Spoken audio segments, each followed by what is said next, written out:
Graças, paz, abençoados. Amém? Bendito seja o Eterno, o Criador, aquele que detém todo o poder no céu, na terra e debaixo da terra. A Ele toda a honra, toda a glória, o louvor, o domínio sobre todas as coisas, sobre toda a sua criação e toda a sua criatura. A Cristo Jesus toda a glória. Amém? Sou seu irmão Van, aqui de Cabedelo, Nordeste brasileiro. Paraíba é a capital, João Pessoa é a capital da Paraíba, Nordeste brasileiro.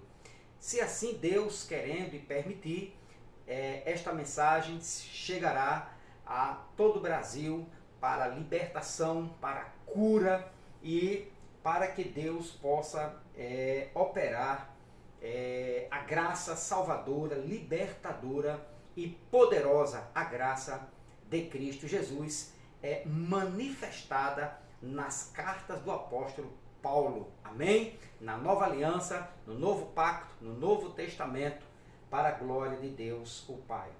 Bendito seja Deus. Então, amados e queridos irmãos, dando continuidade a esse estudo sobre o terceiro templo, né, a vinda de Jesus, o que mais? A grande tribulação, princípio de dores, últimos dias que a religião evangélica tem ensinado um ensino, uma doutrina falsa, errônea, tendenciosa. E nós e eu, né, para a glória de Deus, venho colocar o meu pensamento, a minha posição, né, mediante as Escrituras.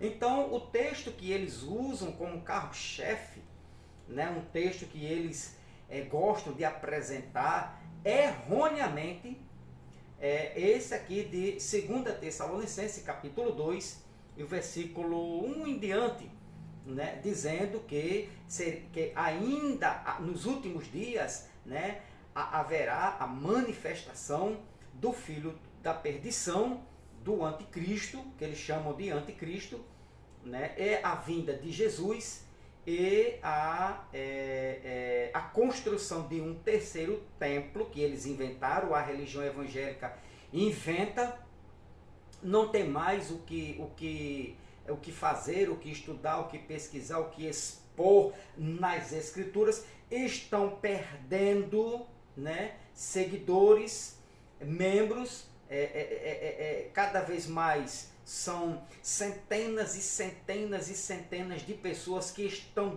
sendo despertados pela verdade, reconhecendo o erro da religião e aceitando o evangelho da graça de Cristo e sendo libertos para a glória de Deus. Então, aqui em 2 Tessalonicenses, capítulo 2, versículo 3, preste bem atenção aqui nesse detalhe. Não, Paulo escrevendo no ano 50, 52 do primeiro século da primeira era cristã, escrevendo a esses irmãos. Paulo não estava pensando em nós. Paulo não estava escrevendo para a igreja do século 21. Paulo não se dirige nenhuma palavra a nós. Aqui é Paulo escrevendo para esses irmãos de Tessalônica, os Tessalonicenses. Tranquilidade? Amém? Então vamos lá. 2 de 2 Tessalonicenses, capítulo 2, versículo 3.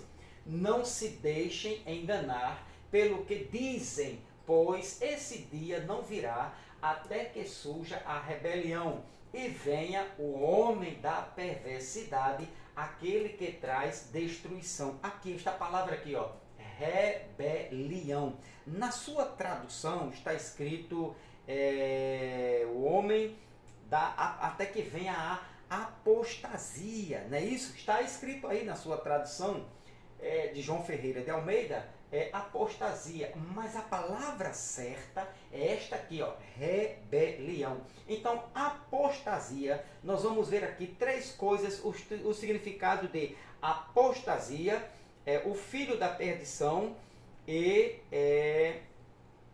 o homem da iniquidade. Então esta palavra aqui, ó, rebelião ou apostasia, Paulo diz, ninguém vos engane, vos não se deixem quem? Eles, os Tessalônica, os irmãos do primeiro século, os irmãos do ano 52 do primeiro século. Paulo escreve para ele e diz, olha, vocês tomem um cuidadozinho, né, para que vocês não sejam enganados, porque antes de vir a vinda de Jesus, do Filho do Homem, certo, haveria a apostasia ou a rebelião. Amados, tudo isto aqui é referente à queda do templo, ao ano 70, à destruição de Jerusalém, ao princípio de dores que eles estavam passando nos últimos dias de um aion, de uma era, no final da dispensação judaica.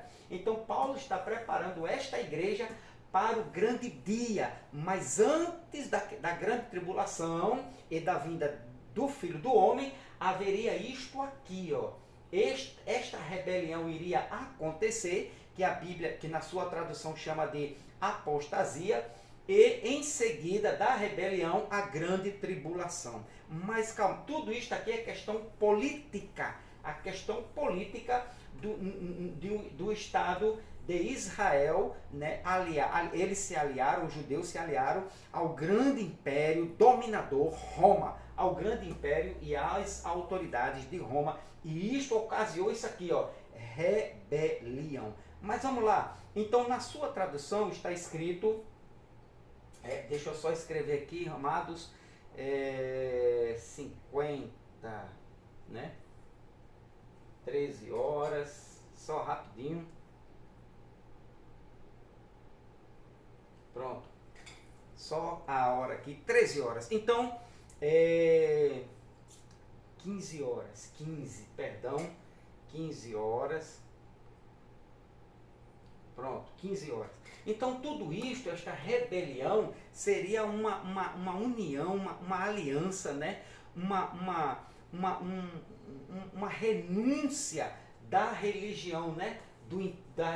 Da religião mosaica, da lei, e eles iriam se aliar agora ao Império Romano contra o cristianismo. Então por isso que Paulo diz que isto aconteceria no final desta era, e eles estavam vivendo o final daquele aion. Então aqui quando aparece aqui, ó, rebelião, né, aqui, ó, pois esse dia, né, é o dia do Senhor, que você vai ver aqui no versículo 20, Paulo está falando do encontro deles, dessa igreja, deste povo, né, destes irmãos de Paulo contemporâneos, o encontro deles com o Senhor, mas isso só aconteceria, e antes viria isto aqui, ó, que eles não se enganassem, pelos que dizem, pois esse dia não virá até que surja a rebelião e venha o homem da perversidade, aquele que traz destruição. Destruição para quem? Para nós ou para eles? Para eles. Destruição para Israel, destruição para Jerusalém e destruição no templo de Jerusalém, no templo de Israel. Agora, rebelião aqui, ó, aparece a palavra aí na tua Bíblia de apostasia. Paulo, para rebelião, Paulo usou um substantivo feminino, apostasia, usado neste contexto para rebelião. Ó, tá vendo aqui, ó, rebelião, isso vem do grego, né, dos léxicos, os melhores léxicos que eu tenho aqui, graças a Deus, e estudo para nunca mais ser enganado. Então, apostasia, né, apostasia, usado aqui nesse contexto para rebelião, abandono, rebelar-se contra, revoltar-se, uma revolta, revolução, fazer oposição à autoridade com a intenção de derrubá-la ou de agir de forma totalmente contrária às suas exigências. Então, apostasia não tem nada a ver com o que ensina a religião evangélica. Eita, se apostatou da doutrina evangélica. Oh, graças a Deus, irmão, eu sou apóstata da religião evangélica. O irmão Van aqui de Cabedelo, pode falar aí, pode dizer, pode espalhar. Apostatei, sou um apóstata da religião evangélica, não pertenço mais a essa religião. graças a Deus, o Senhor me tirou, me arrancou, me fez apostatar da religião evangélica. Então, para eles, não tem nada a ver você não fazer mais oração, não fazer jejum, não dar o dízimo. Isso não é ser apóstata. Apóstata para ele é esta palavra aqui, ó, fazer uma rebelião contra os próprios judeus, ou seja, contra o cristianismo. Se levantar contra, aqui ó, rebelar-se contra, voltar-se, né? Uma revolta, revolução, fazer oposição à autoridade com a intenção de derrubá-la ou de agir de forma totalmente contrária às suas exigências, às exigências da lei. Então, você vê isto aqui em Atos, olha só, olha o que diz Atos, capítulo 21, aparece esta palavra, em Atos capítulo 21,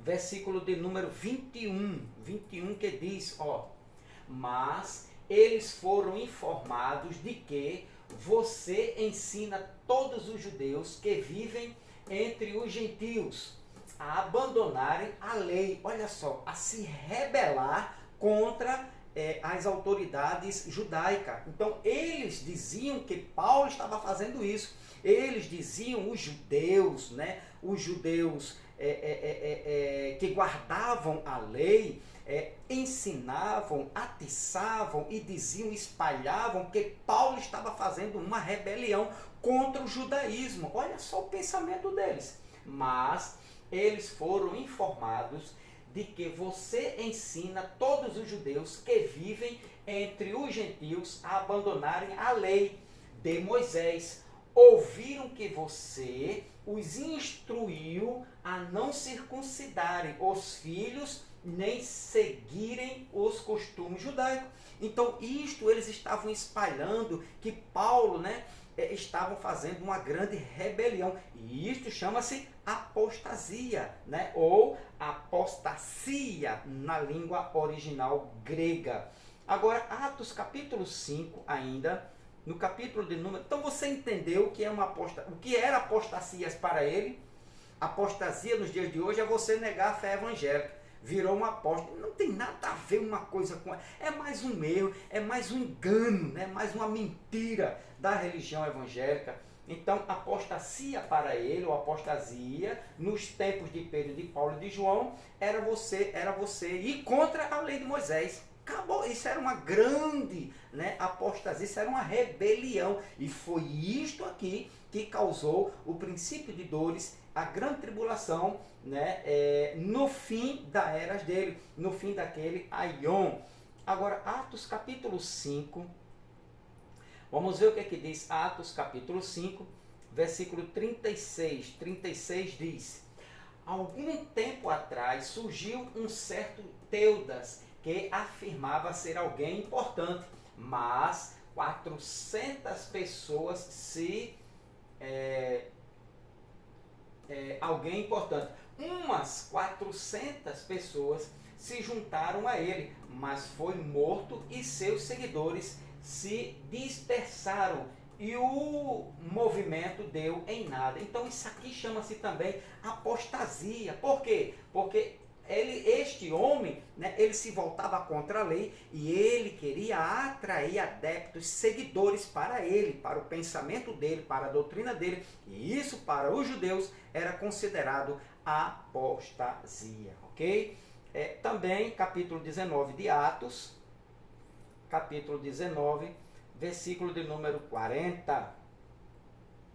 40 diz: corremos o perigo de ser acusado de provocar, olha só o que é apostasia para os judeus, no pensamento judaico, no ensino judaico, corremos o perigo de ser acusados de provocar desordem, apostasia, né, rebelião, pois não há motivo para este tumulto. E se exigirem de nós uma explicação, não teremos o que dizer. Então, aqui caracterizava uma apostasia, né? Um tumulto, né? Alguém que se levantava na época contra a lei de Israel, ou a lei, né, dos judeus, ou a lei mosaica. Era considerado um apóstata ou um alguém que estava causando uma desordem, que estava provocando uma desordem ou tumulto. Este homem era considerado um apóstata, né? Isto sim era a apostasia no dia dos apóstolos. Capítulo 24, né? Agora de Atos ainda, capítulo 24, versículo de número 12. Vamos ver o que aqui diz o 12. Meus acusadores não me encontraram discutindo com ninguém no templo, nem causando tumulto. Olha aqui, ó, tumulto em nenhuma sinagoga, nem nas ruas da cidade. Então, causando aqui, ó, tumulto, causando o quê? Uma apostasia, ou seja, batendo de frente, indo de encontro contra a lei de Moisés. E isto caracterizava para eles uma apostasia. A apostasia, repito, vem do termo grego apostasia, né? Usado nesses contextos aqui para rebelião. Aquele que causa rebelião, uma revolta, uma revolução, fazer oposição à autoridade com a intenção de derrubá-la ou de agir de forma totalmente contrária às suas exigências, né? Agir contra a lei de Moisés. Agora, Marcos capítulo 13, vamos ver aqui o que diz Marcos, capítulo de número 13, versículo de número 12. Olha o que é uma apostasia.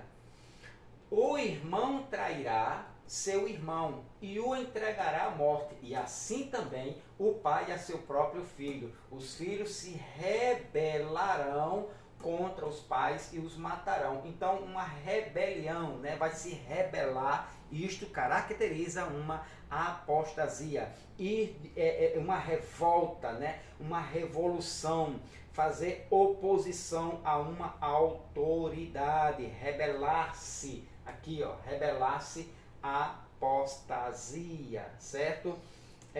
Também Lucas capítulo 21, aqui para a gente fechar isto aqui, Lucas capítulo de número 21, versículo de número 9, que diz: e quando ouvirem falar de guerras, rebeliões, olha só, não entre em pânico. Sim, é necessário que essas coisas aconteçam primeiro, mas ainda não será o fim. Então, Cristo aqui no ano 30, ensinando, doutrinando aos discípulos que preparassem as suas famílias, aos seguidores, né, às pessoas da época, aos seus contemporâneos, do ano 30 em diante até o ano 30, onde tudo isto iria acontecer. E esta grande rebelião, né, chamaria, Paulo diz ali, que Cristo não viria. Agora você volta para cá, ó, aqui, ó, sem que houvesse esta grande rebelião. Capítulo 2, versículo de número, deixa eu ver se é o 3.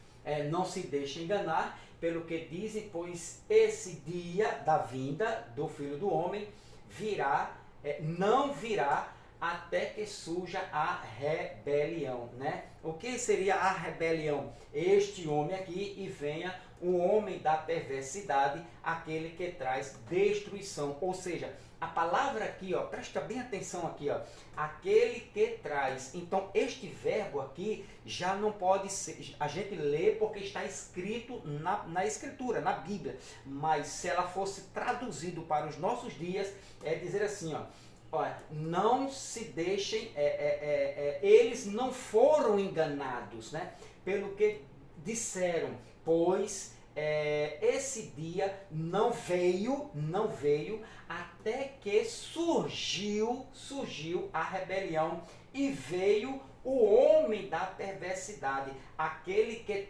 trouxe, o verbo é pretérito, é passado, aquele que trouxe a destruição para os judeus e para Israel e para o templo no ano 70. Tranquilidade? Agora, aqui ele diz: e seja revelado o homem da iniquidade, o filho da perdição. Então, Deixa eu ver aqui.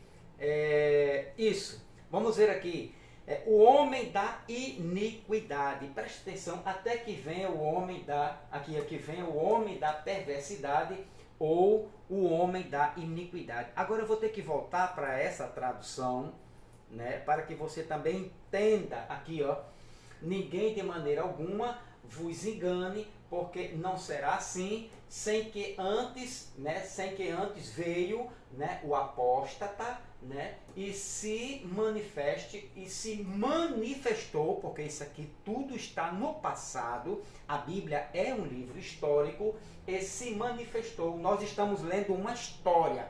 Quando você abre a Bíblia, você está lendo uma história, como se fosse uma história de um país, por exemplo, a história da China, uma história da Rússia, da antiga União Soviética, uma história dos Estados Unidos. Então, a história da Bíblia é a história de Israel, a história de um povo. A Bíblia, de Gênesis a Apocalipse, ela foi dirigida, o autor, né, você vai perceber que todos os autores, todos os seus, aqueles que foram chamados, escolhidos para escrever, né, uma Bíblia, eles escreveram nada mais, nada menos do que a história de seu próprio povo, né? A Bíblia é um livro histórico. Então isso aqui é a história de um povo, de Gênesis a Apocalipse. A Bíblia dirige-se a um só povo. Agora, é lógico, né? Ali ele incluía algumas demais nações, algum outro reino, mas sempre se dirigindo a um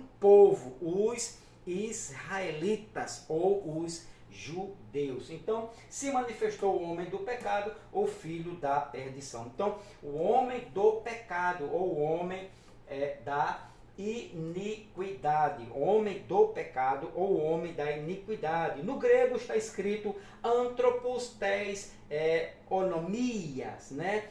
Anomias, perdão, anthropos tes anomias. Então Paulo usou um substantivo feminino, anomia, para ilegalidade, né? O homem do pecado ou o homem da iniquidade. Aqui, ó, anomias, ilegalidade, transgressão, um desrespeito às leis, um comportamento, pecado aqui, ó, um comportamento em desrespeito, né, à lei de Moisés. Perceba que tudo aqui está ligado a Moisés, a lei de Moisés, aos judeus, né, aos patriarcas, a observância da lei. Você não vai ver outro entendimento, né? Outro objetivo, né? Não, mas todas o Antigo Testamento, as profecias, é sempre ligado a Israel, sempre ligado aos judeus, sempre ligado à nação de Israel, ou aos israelitas, ou aos judeus. Repito, a Bíblia é um livro histórico, a história dirigida ou relatada de um povo judeus. Então, este filho da perdição, este homem, né, o homem do pecado, o filho da perdição, o homem do pecado, aqui, ó, pecado aqui, anomia, né? Então, é dirigido, né, a não observância da lei, não obediência à lei e a lei de Moisés. Então você vai percebendo, a ficha vai caindo, que não tem nada a ver com chip, nada a ver com a Igreja Católica Romana, não tem nada a ver com padres, com bispo, com pastor, né? Mas o anticristo, e lá em Apocalipse a gente vai estudar depois, é referente a um homem, e este homem veio do Império Romano, né? Que assolou Israel, os judeus, assolou a Jerusalém e culminou com a queda do templo no ano 70. Então este homem aqui, nós vamos já descobrir quem foi este homem do pecado, o filho da perdição.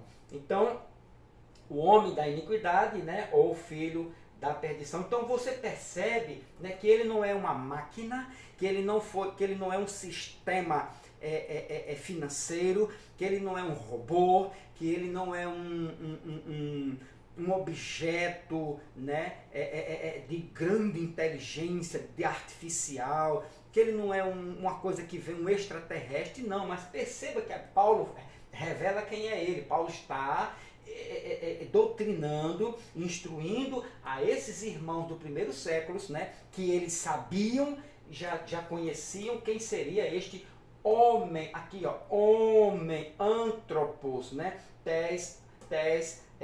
anomias, então o homem da iniquidade ou o homem do pecado. Antropos, homem, referente a um ser humano, referente a uma pessoa de carne e sangue, que tem mente, que fala, que pensa, que age, que come, que dorme, que descansa. Então, antropos aqui, esta palavra que Paulo usou, né, é referente a um ser humano de carne e sangue. Agora, um homem revestido de uma grande autoridade romana.